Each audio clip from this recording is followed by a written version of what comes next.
This program is designed to provide general information with regards to the subject matters covered. This information is given with the understanding that neither the hosts, guests, sponsors, or station are engaged in rendering any specific and personal, medical, financial, legal, counseling, professional service, or any advice. You should seek the services of competent professionals before applying or trying any suggested ideas.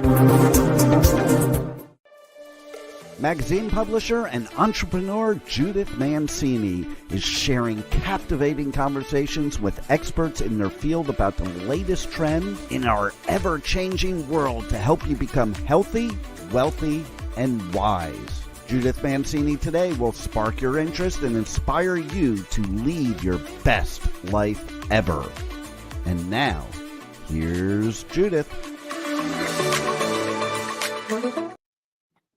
Good morning, everybody. Thank you for joining me on Judith Mancini Today. Today is Pearl Harbor Day.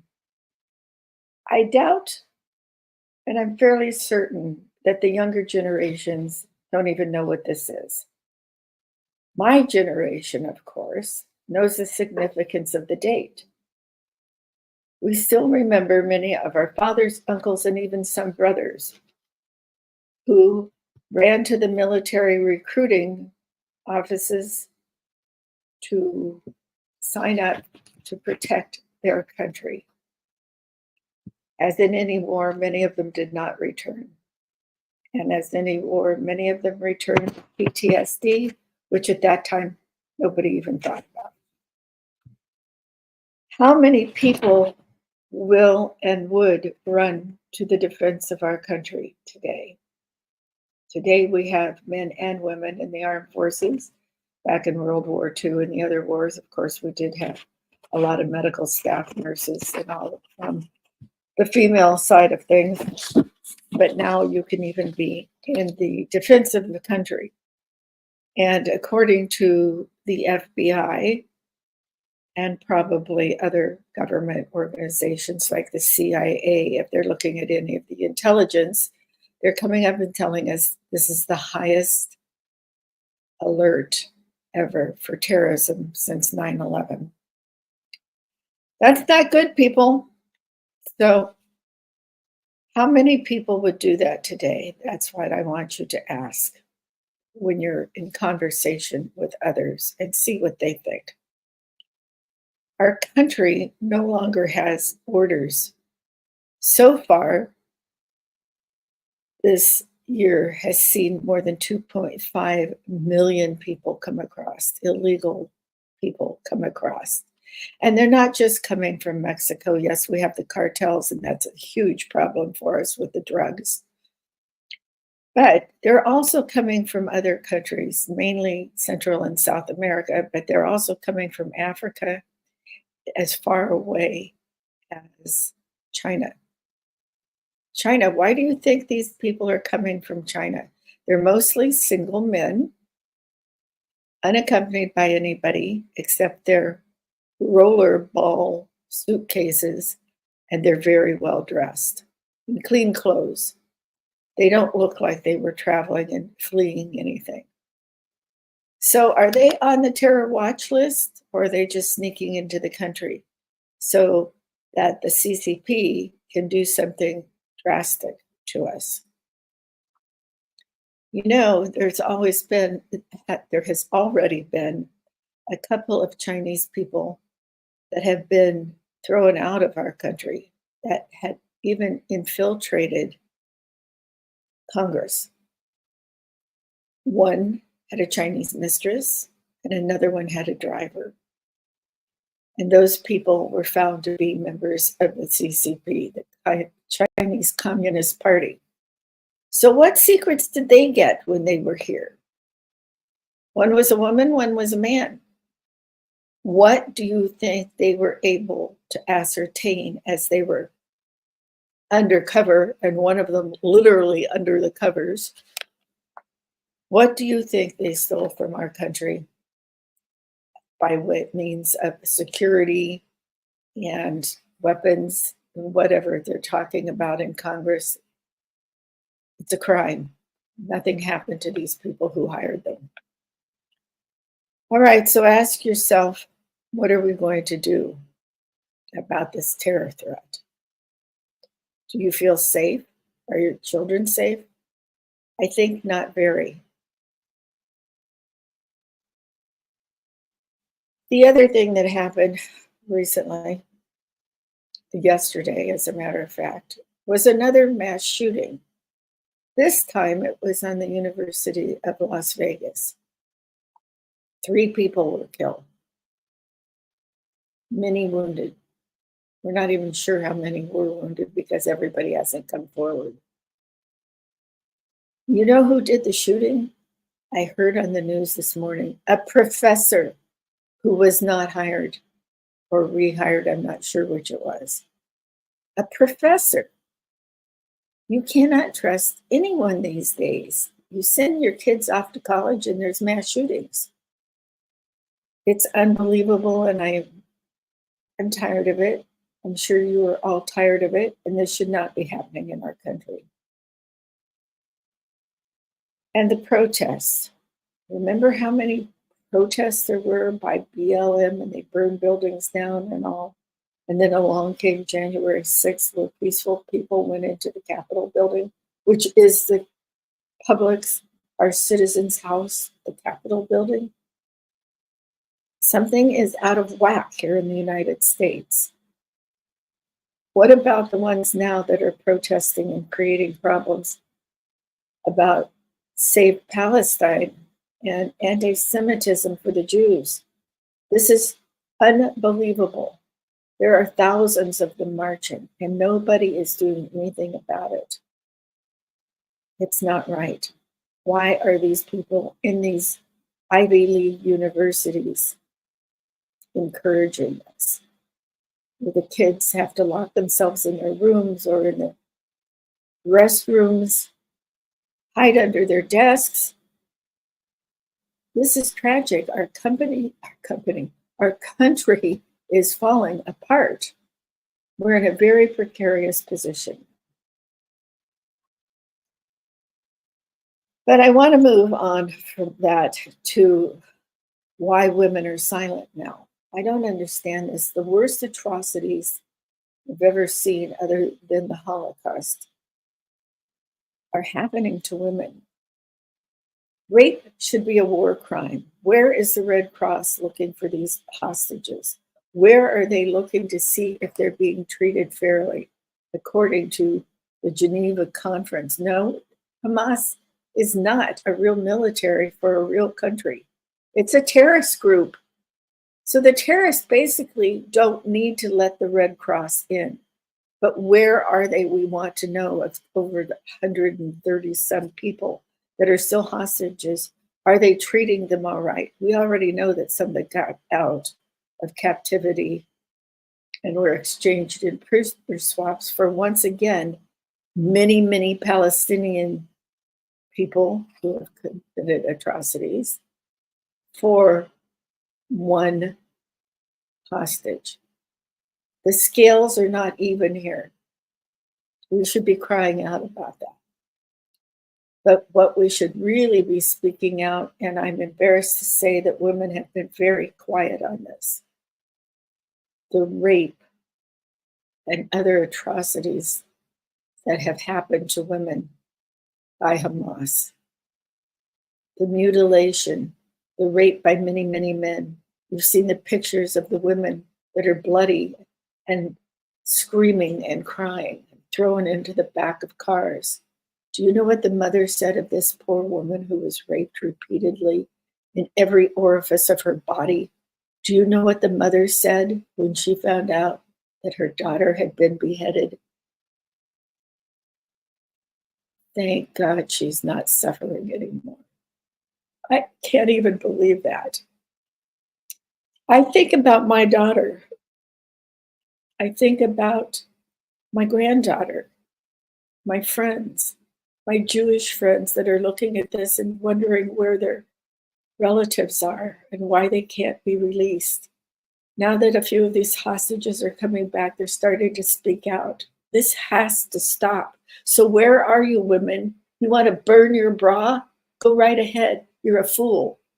You're a real fool.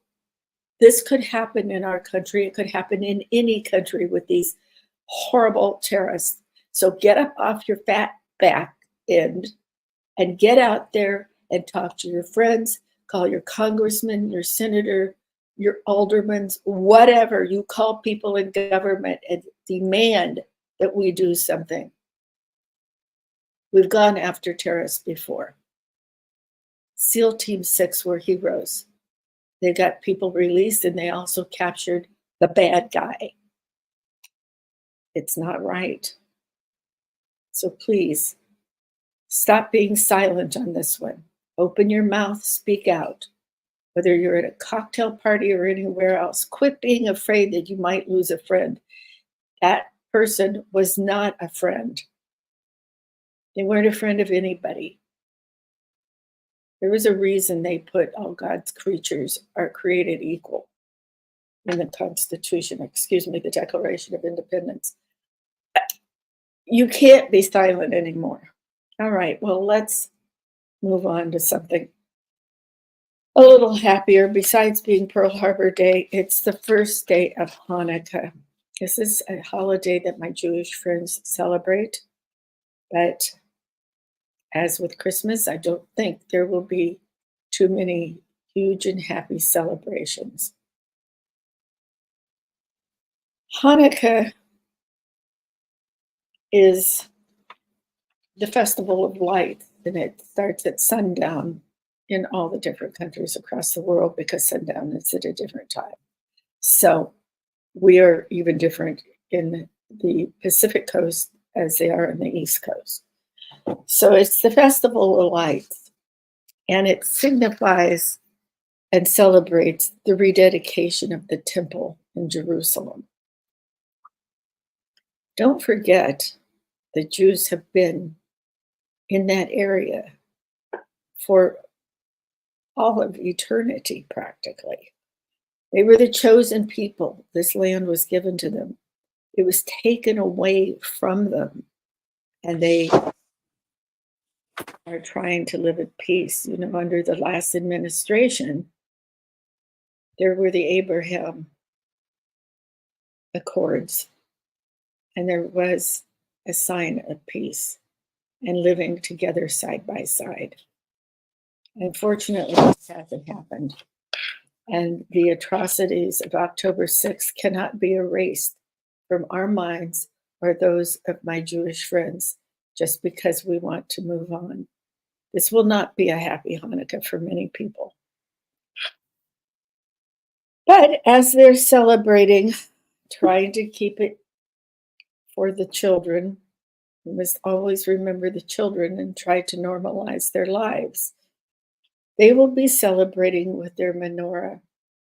You know, the funny thing is, I thought this was one of their most holy days, holy weeks.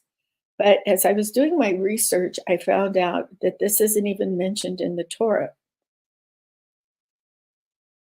But it has grown to be one of the most celebrated happy holidays of the Jewish calendar. They recall the rebuilding of the temple in Jerusalem, and they celebrate liberation from oppression that time and other times, and its religious freedom, and its miracles, and its courage. Songs and dancing are a huge part of celebrating. And I remember my children who were Christians playing with their Jewish friends, and they were playing the games with the dreidel. The dreidel is a little, I call it a diamond-shaped toy. It's like a top that we would spin that is round, and you spin it and you play different games with it. And of course, there's the singing and the dancing and the special foods, the really good, wonderful foods as they celebrate each night. And as they sit around the table, they say special prayers and pass the different food. The only one I know that I think is absolutely delicious, because the Jewish families used to make them and bring them to the schools where my children attended when they were small. They're latkes. They're like potato pancakes, and they're absolutely fabulous. So that's one of their traditions. But this one is marred by what happened on October 6th. So today we're going to ask that you pray for our Jewish friends, the people of Israel, and all of the hostages as you say your prayers today celebrating Hanukkah, and even if you don't celebrate Hanukkah. One of the other wonderful holidays that we celebrate as Christians, of course, is Christmas. And most of you know the story of how Jesus Christ was born, Jesus of Nazareth. The story starts with God telling Mary that she would have a child. And this was also told to Joseph, her husband. This was an immaculate conception. This child was not from Joseph. This child was from God, and she was begot with child who was Jesus, and she took great care of it. They had to take a journey to Bethlehem. They were in Nazareth, and they were fortunate enough to be given a donkey because Mary was so far pregnant that she couldn't walk the long distance. So there was the donkey and Mary and Joseph. And this is Palm Sunday, where they lay the palms on the ground, because many had been told by the shepherds in the fields and everywhere, the wise men and all had said, the Savior is coming. Well, that was probably pretty hard for people to believe back then when they saw a pregnant Mary and her husband walking along beside her. And they looked everywhere for a home, a place of comfort and ease for Mary to deliver this baby, but they couldn't find one. So they found a stable where they were welcomed. And that is where Mary delivered Jesus of Nazareth. He was born in a manger in a stable, and he came from very normal people, except for the blessing that God bestowed upon him. He grew up to be a teacher and a carpenter, and he spread the word of God. Now, whether you believe it or not, in the fact that he is the Savior, I happen to believe that. There is something that you can't deny. This man was real. He was a real, live person. He is not somebody's imagination. There are records that go back centuries that prove that he was there. And you can read about all of them in the Bible. As a matter of fact, you can also read about the temple in Jerusalem that was saved and reconstructed. And that is what the Jewish people celebrate. So usually for some reason of the Jewish calendar and our calendar that we use today, Hanukkah and Christmas usually end up being very close to each other. Now, I'm not going to go into all the reasons why the stars move and the moon moves and the sun moves and all of this to tell you why they end up like this, but this is how it happens. And I honestly think that you should pull out a Bible, go to the library, wherever you get books. Did you know that the Bible is the most sought after and bought by many, many people every single year, the best-selling book? And I'm not telling you this to try to convert you today on my radio show, but I'm telling you this because the stories of all this history, particularly over where this conflict is going on, this atrocity is occurring, happened over there. These are real, true life stories of the Jews and the Christians that became Christians after the birth of Christ. So we now celebrate Christmas if we are at all firm in our beliefs and believe in the Christian religion, all of their parts. There are many different sects of Christians: Baptists, Methodists, Catholics. Anybody who believes in Jesus Christ as a Savior is a Christian. There are many religions in the world, but I'm not getting into those. I'm only discussing these two that I have friends around and may tune into my show. So probably all of you know the history of these two people. But you can go to the Bible and read about the history long, long ago. Now, when we celebrate Christian these days, it's been turned into kind of non-religious holiday also. Christmas trees came around, hanging stockings came around. This jolly old man named Saint Nick came around, and he bestowed gifts on children in particular and other people. So in the Christian religion, we also let Santa in. Some of my Jewish friends now put up trees. They call them Hanukkah trees because they're beautiful. And there is a story about Christmas trees, and maybe we'll get into that in a couple of weeks. But think about Christmas and what it has turned into. This year, I want you to think about the kindness. Saint Nick went around to give children gifts that didn't have any gifts and that were the poor children. And then it became a ritual in other people's homes. I think it's very fun to have family traditions. And we've always had traditions with Santa Claus coming and leaving the gifts under the tree, hanging the stockings. And there was always in our stockings put nuts in the shell and a tangerine with the leaves and the stem still on it. And I remember that from my childhood. And my daughter still does that for her two boys today. Then, of course, there were the visits to Santa Claus, where you had to go climb on his lap, and he was usually a yucky old man that had a fake beard on.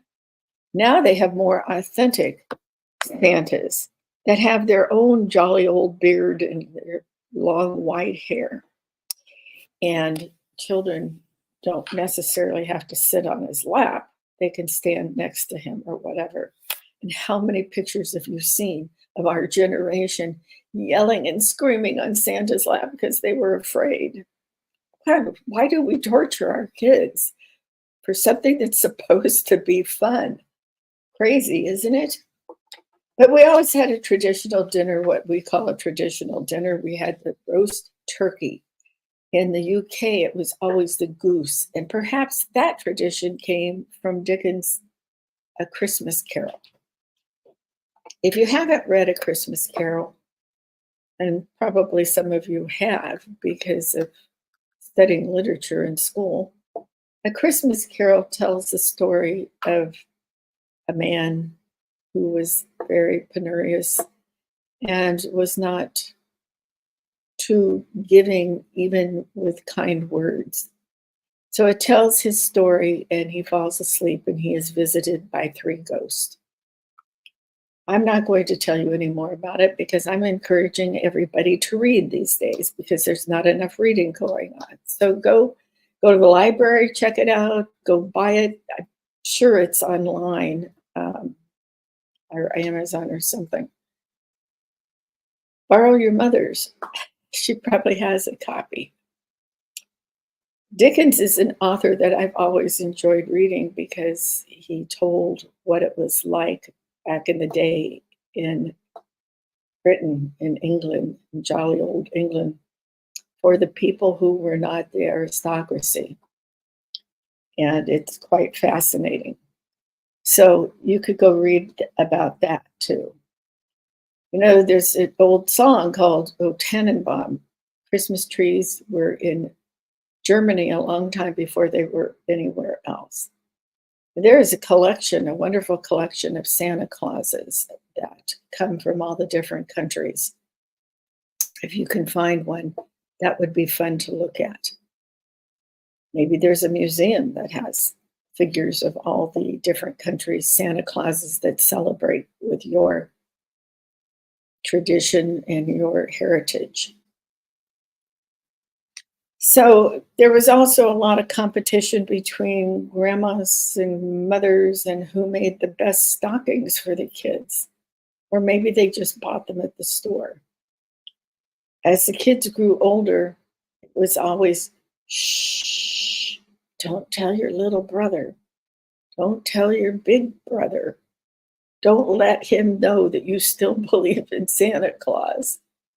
Because if you don't believe in Santa Claus, maybe there won't be anything underneath the tree. I believe in Santa Claus. I believe in the kindness and the generosity of friends. But for me, the best part of Christmas are the decorations.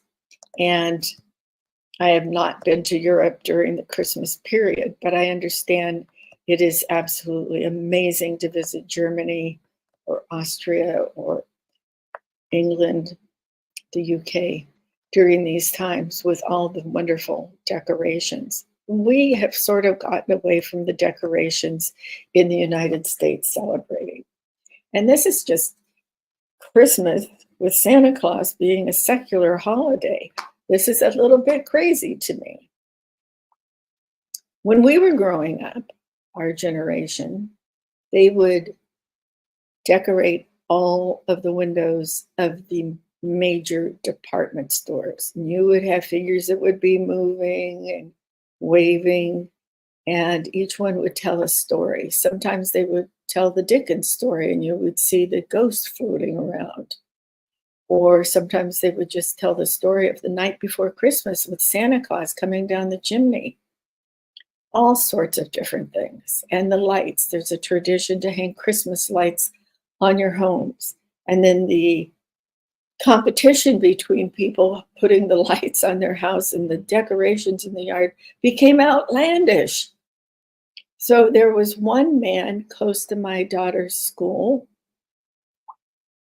and you ladies that went to Marlboro will remember this.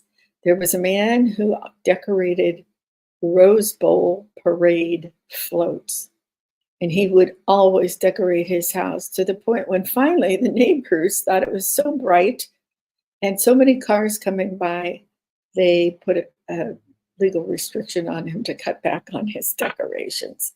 People really get into the Christmas spirit and they run around and they want to say Merry Christmas to people. And they want their small towns and their big towns to be able to put up a nativity scene that has the baby Jesus in the manger and Mary and Joseph and the angels and the three wise men and the shepherds in the field. But politics has entered into it, and they have taken away that joy for many people in their small towns and even in some of the larger towns. Now, some people in their towns are a little more understanding. And when Hanukkah is coming up, they now put up a menorah.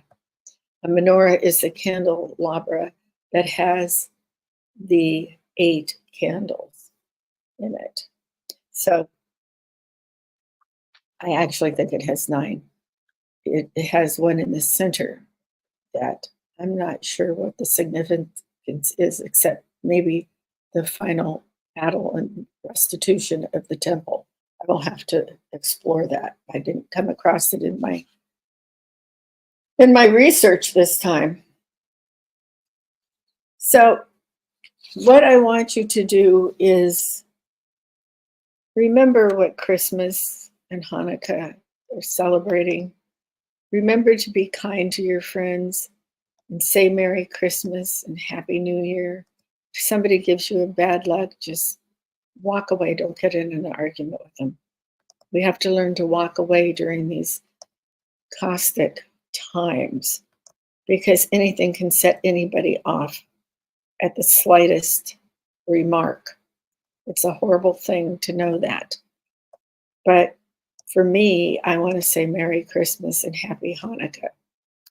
But before we go, I want to say the holidays are always one of the most stressful times because you don't know if Uncle Jojo is going to be a total jerk and drink too much eggnog or too much wine or too much anything and start an argument. And you could try to send him into another room, but I don't know if it'll work. But it does become stressful because what are you going to buy Auntie Jane for her gift? I don't know what she wants anymore. She's an adult. Well, maybe it's time to stop giving adults all the presents at the same festivities. Or maybe it's time to draw names. You could take a little pressure off yourself like that. I can't tell you how to handle Santa Claus, but I will tell you one thing. There are many, many, many children that go with not only no toys at Christmas, but they go with no food. And that's why we are eternally grateful for the missions and the different organizations that serve Christmas dinner, and I hope Hanukkah dinner and Thanksgiving dinner and the different holidays. They serve all year round. But on these holidays, they try to make it very festive and fun for the people. And if you've never volunteered at one of these organizations, that might be your gift to everyone for Christmas or Hanukkah. I think it's a good idea. So that is it for now. What I want to tell you with the stress of the Uncle Jojo and the other people that are giving you grief during the holidays, why don't you have your magnesium levels checked? I don't know how many of you go out and get blood tests, but that should be part of your yearly wellness routine. And you want to have enough magnesium for different reasons. More than 75% of adults in, I lost my notes. More than 75% of adults in the United States are magnesium deficient. And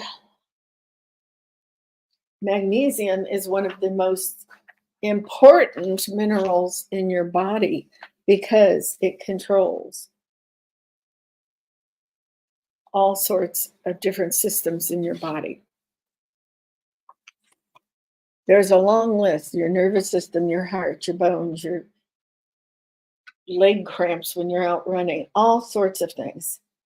It can cause these different things if you have low magnesium: headaches, high blood pressure, sleep problems, leg cramps when you're exercising, or even not, maybe restless leg syndrome, anxiety, stress.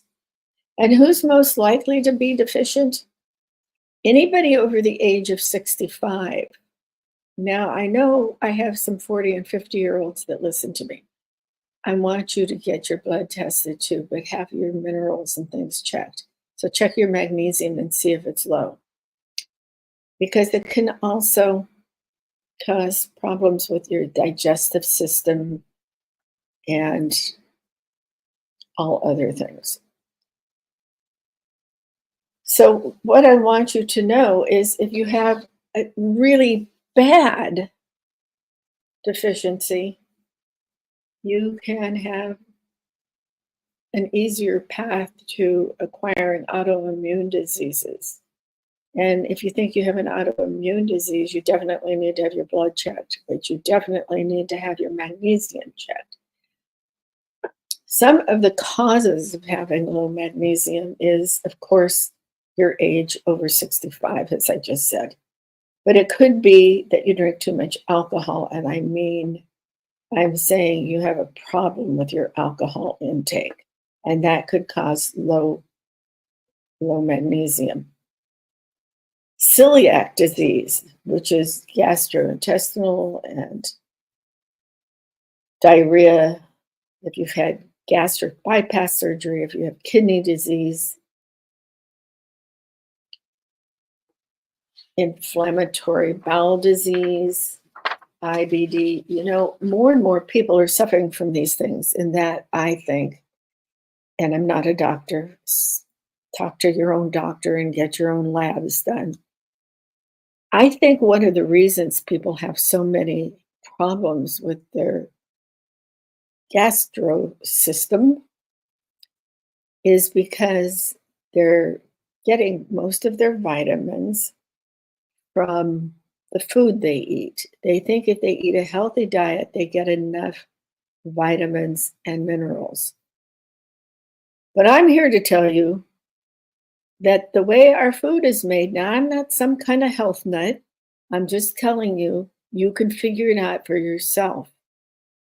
Our food does not have the same ingredients and wonderful things like vitamins and minerals in it the way it used to. Mostly because of the soil it's grown in. So you need to supplement, whether your doctor tells you to or not. You should listen to him, but write down what you're eating, because so many things don't have the magnesium and other things you need in your system. So what I want you to know is there are 5 different kinds of magnesium you could take. I tell people that they shouldn't really take a multiple vitamin. I don't take a multiple vitamin. And the reason I don't is sometimes it has things in it that I don't want. I don't want a bunch of calcium, for instance. I don't want something that's 4 times the recommended dosage. I don't even think I want the regular dosage.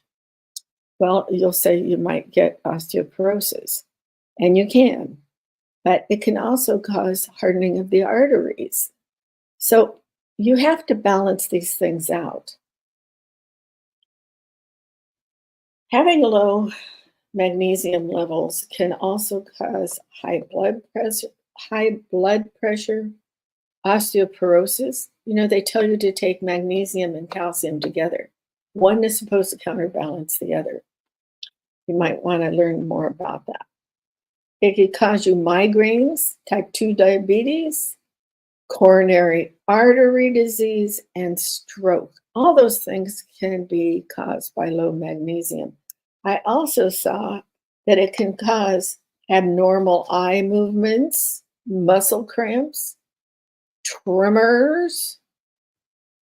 You see people going like this with their cup or their glass of wine or whatever. That could be because of low magnesium. And what do you do about it? Most people have their doctor tell them to go take steroids. Well, investigate steroids, okay? It can also cause fatigue, weakness, and muscle spasms. What you want to do is, excuse me, there's dust flying around in here. I'm going to give you a list of foods that have magnesium in it, but I honestly think that you need to take a supplement if you're very low, and you can figure out with your doctor what the right amount is. Go to somebody who believes in vitamins and alternative health, as well as an allopathic doctor, who everyone should have also. Here are some things that are high in magnesium, but it is just not high enough for you to not get a blood test. Almonds, spinach, cashews, peanut, soy milk, black beans, edamame, plain low-fat yogurt. There's things on this list that I would never eat. Banana, salmon, halibut, whole wheat bread, avocado, chicken breast, ground beef, broccoli. I want you to look at those and see if they really do have a lot of magnesium in them, because some of them on this list that I found in my research, they do not. So if you're really, really low in magnesium, excuse me for trying to find my notes here. If you're really, really low in magnesium, you probably need the supplements more than you think. And if you're extremely low, you can be very low in B12 also. You need intravenous magnesium or B12 or something. Sometimes your body just doesn't want to absorb it and hold it in your body. So you need to investigate all these things yourself. But if you have any of these symptoms, I would say to you, go to your doctor right away, because magnesium does help with the stress level and the sleeping. You know, a lot of the people are taking all these different things to help them sleep now and feel better and get more energy. And I think before you take any of them, you should have a blood test. Now, I don't tout certain things, but there are some things on the market now that are extremely good for sleep, and you'll find that most of them have magnesium in them. You will also find that a lot of diet products and things have magnesium in them. You really need to be cautious about what you're taking, and don't take more than the recommended amount. And be sure you purchase your vitamins and supplements from a good qualified source. There are stores that specialize in this. Some of them are regular grocery stores, like you would go to a Whole Foods or a Trader Joe's, or you would go to even some of the bigger stores like a Gelson's, and I'll have sections on vitamins and supplements. Of course, you can go to any drugstore like a CVS or Walgreens and find the vitamin and supplement section there too. But there are some outstanding brands, and there are some not so outstanding brands. Don't go for the most expensive, and don't go for the least expensive. Read and study. And before you buy them, take a notebook with you and write down the name of these companies that are selling these products. Be very wary of ordering anything on the internet unless you know specifically who the manufacturer really is, if they pass any test. Now, you're not going to find FDA supplements approved by all of the companies. Most of them now abide by the good manufacturing, and that means that they have their manufacturing plant inspected every so often and have to live up to clean, good sources so that you're not cross-contaminating the product that's going to be put together. So that is about all for today. I just want you to really remember to think about speaking out about war crimes against women. They are not part of war. I want you to think about these hostages that are still in the hands of Hamas. We don't know what's happening to them. We don't know if they'll ever be released. Hamas may be afraid to release them for fear of what they've been doing to them. We know already that some of the children were underfed and kept in the dark for 50 days. This is horrible. So my plea for you today is to think about all this. And if you're going to be with your friends or girlfriends or family, please speak out. Please, as I said, contact your government officials. Let's get those hostages out. Let's get rid of Hamas. And by the way, turn on the news. Israel has surrounded the leader of Hamas. his own home. So watch that, be able to see what will be the next step, what's going to happen, because believe it or not, if we are supporting Israel and we are still sending money and arms to people who support Hamas, it's tragic. It's tragic and unethical. So my request is that you pray. Just pray to your God to protect these people and bring them home safely. And other than that, I want you to go out and have a good day. Keep those people in the back of your minds and in your heart. But you go out and you cherish yesterday, you dream tomorrow, but you live today.